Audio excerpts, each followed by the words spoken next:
Hello internet users, and welcome back to another installment of Bad Fan Games, the show where I search through the trash and find anything but treasure. As if the fan works of the Sonic the Hedgehog series weren't already horrifying enough, today we're going to be dealing with one of its worst creations, Sonic.exe.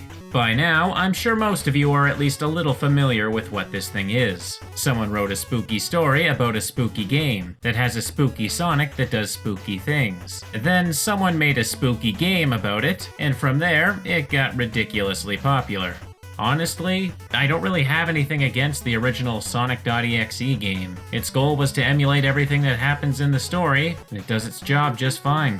But that one isn't the only fan game floating around. Even to this day, there are still a lot of people that are eager to create a horror-themed experience out of the Sonic the Hedgehog series. And as silly as that idea sounds, in the past I've enjoyed games that have applied the same idea to Pokemon of all things, so I don't think it's impossible to pull off. Will any of the games I have here today be able to do it? Well, considering the title I gave the video, probably not. So with all that out of the way, let's jump into this collection of terrible Sonic.exe fan games. The first game we have is called Sonic.exe the Assault. It starts out with our character waking up and heading out into the woods to look for his son. I have to admit, I'm a little surprised by this one. A first-person adventure game was not what I was expecting from something with Sonic.exe in the title. There's even some voice acting, if you can believe that. I can't believe he went all this way on his own. Wasn't he afraid of this bridge anyway? It took me half an hour to convince him it wasn't about to fall apart. Hey, you know what? Maybe this won't be so bad after all. Never mind. What was that? Was that really intended to be scary? I think it was, because the main character starts shouting for his son after it happens. Crane! Where are you?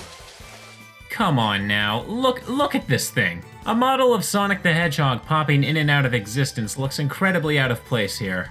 From here, the rest of it just becomes another one of those lame jump scare games. You know how they go, you wander around a dark map, and every once in a while a stolen asset will pop up in your face with a loud audio clip. The game tries to build atmosphere, but I can't take it seriously knowing that this is the thing I'm supposed to be afraid of. It also doesn't help that there are Lego Sonics scattered around this house. Their eyes are red, so I think they're supposed to be creepy, but I just find their inclusion more funnier than anything else. Now, I will give credit where credit is due. There was clearly an attempt made here, and I can respect that. But even taking into account that this is only a demo, what's here isn't winning me over. It's pretty much just a haunted house tour. It doesn't do anything I haven't already seen 1,000 times before, with the only thing notable about it being that it features a black-eyed Sonic the Hedgehog. Apparently the creator of this one is revamping it, and plans to do more with the idea. Good for them, I guess. But after checking out their trailer, I can't say I'm particularly impressed. It just seems like more of the same things, just on different maps. I guess we'll just have to see if they're gonna prove me wrong though. The next game we're going to look at is Sonic.exe Unzipped. It begins with some shadowy figure walking down this road. Then all of a sudden we cut to Shadow, who is out in the woods. What am I looking at here? Did they really just use this for their portrait art? Am I supposed to be playing as Shadow the Hedgehog or his eyebrows? This one is kind of a mess. I can't for the life of me understand what's going on. You just go from one area to the next, with a few words from the Demon Sonic appearing on screen every now and then. At one point, I play as Rouge in a town, but there isn't anything here you can even interact with except one house. If that's the only place I can go, then why not guide me there instead of having a big open area to pointlessly wander around? Next thing I know, I'm running through a field of skeletons. Spooky. Then the demon says it's going to haunt me, the player. Yeah, sorry game, but the scariest thing about you is that somebody here didn't know how to resize images. Nothing else really happens in this. Eventually you're playing as Silver, and after you get grabbed here, you get brought back to the title screen. If there was meant to be some kind of narrative here, the creator didn't do a very good job of conveying it. Everything seems like a random mash of scenes that don't go anywhere. It feels like it's trying to do something similar to what was seen in the original Sonic.exe game, but it's not very good. Next up, we have Five Nights at Sonic's. Why am I not surprised to see that this is a part of the collection? Didn't we already do this last episode? It's just the first Five Nights at Freddy's game, but everything is redrawn in MS Paint. and the characters are for some reason changed to Mario and Sonic ones? What is even the point of this being made? Even bootleggers do a better job when they copy other people's work. Is it supposed to be a parody? Because you're gonna have to do a bit more than use intentionally bad artwork. I swear, Rex the Hedgehog would feel right at home in this place. Some of you are probably wondering what this game has to do with Sonic.exe. Well, it has Sonic with red and black eyes, and it's painful to look at, so as far as I'm concerned, it's close enough. I get it. The developer really likes Five Nights at Freddy's and wanted to make something like it. I wouldn't have a problem with that if they actually attempted to be creative here, but this game is just so lazy. I think that's enough of this one. Let's look at something else. This game is called Team Chibi vs Sonic.exe. Well, I don't know who the heck Team Chibi is, but its members appear to consist of recolored Mario and Sonic characters. And Luigi. No, wait, that's just Mario with Luigi colors. Why would you even bother doing that? This is one of my favorite things about fan characters. Apparently it's acceptable to just change the color of something and say that it's your own creation. With the power of adjusting a little slider, you too can become an amazing character designer. As for the game itself, there's nothing to it. You just go through 3 hallways, meet up with the rest of the DeviantArt crew, and then have a really drawn-out battle against you-know-who. From the dialogue, it seems as though I'm supposed to already know who all of these characters are, because the game makes no attempt to explain anything. Who the heck is Chibi? And why is there a clone of him who has the same name but backwards? This whole thing seems like it was made specifically for a small group of friends, so beats me why it was put up for anyone to download and play. Ah, whatever, it's harmless enough. What do we have next? Five Nights at Sonic's 2. We're really doing this again, aren't we?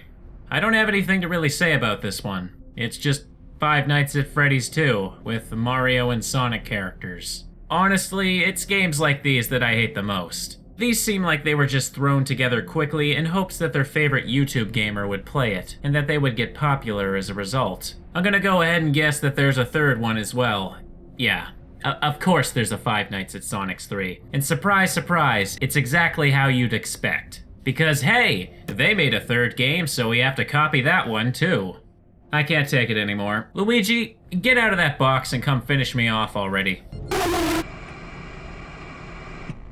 The next game is called Sonic and Knuckles Dot Exe. This one plays like a more traditional Dot Exe game, and by that I mean you just hold down right on your controller until a face pops up, and then there's a spooky sprite edit. Although, one thing that was a little unexpected was this part here. I'm controlling a 3D Sonic image, and I get to run by a bunch of creepy versions of other Sonic characters. I don't really get this. It's like it's trying to have some kind of deep metaphor beyond my understanding, but in reality it's just a random assortment of ideas someone came up with on the spot. Well, in that case, I guess I can give it points for staying true to the source material. Moving on, we have Knuckles vs Sonic.exe. This one is obviously meant as a joke. You just walk up to Sonic.exe, land one hit, and then you're taken back to the title screen. That's literally it. Five Nights at Sonic's 4. You get the point, it's not very good. I'm not even gonna say anything else about this one. Just listen to this stellar voice acting. You may think you're gonna win, but you know what I say? Gotta go fast. We're moving on. Sonic.exe Lost-and-Found. Apparently this one is a sequel to Sonic.exe Unzipped. We start off playing as this person here. His name is John Heroin. Are you kidding me here? Once again, nothing is really explained. You walk into the next room and you and a group of other people are talking about a demon hedgehog attacking cities. I don't really follow what's going on here. I don't know who these people are or why they're meeting to discuss this. I think there's supposed to be some kind of secret organization that is investigating this, but it's not clear at all. Then I'm put into another big empty town that has absolutely nothing to interact with.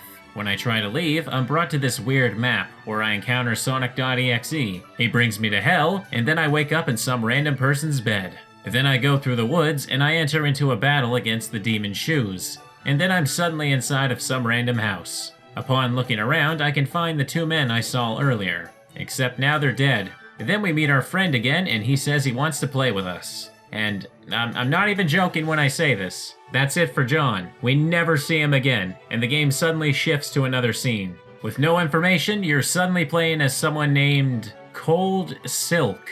You walk to the end of the hall, Sonic Dot Exe gets him, and then you never see that character again either. In the last part of the game, you're playing as another random person named Professor Ivy. You walk into the next room, and there's a scene where he seems like he's about to die. But it turns out this was all a trap for the monster, and that's it. The game ends. I didn't leave out any important details. That was actually everything that happened in the game. I'm not sure what to even say about this one. Next up is Sonic.exe Nightmare Beginnings. This one appears to be a reimagining of the original Sonic.exe game. It takes the events of the original and makes a few changes. When you're playing as Tails, there's an area called Hide and Seek. In this game, it takes the idea and turns it into a literal game of hide and seek, where you're trying to get away by running through this maze-like area. Though, what's weird is that when I was being chased down, a giant red ring appeared. By jumping into it, I'm taken to this race minigame, where I'm now playing as Sonic.exe and have to get to the goal before Tails. There's nothing really to it, you just hold down right and jump over a block every now and then. I'm a little disappointed, to be honest. The hide and seek area had an eerie vibe to it, and actually had some great potential to build up into some good scares. But the sudden shift into a race threw all of that out the window.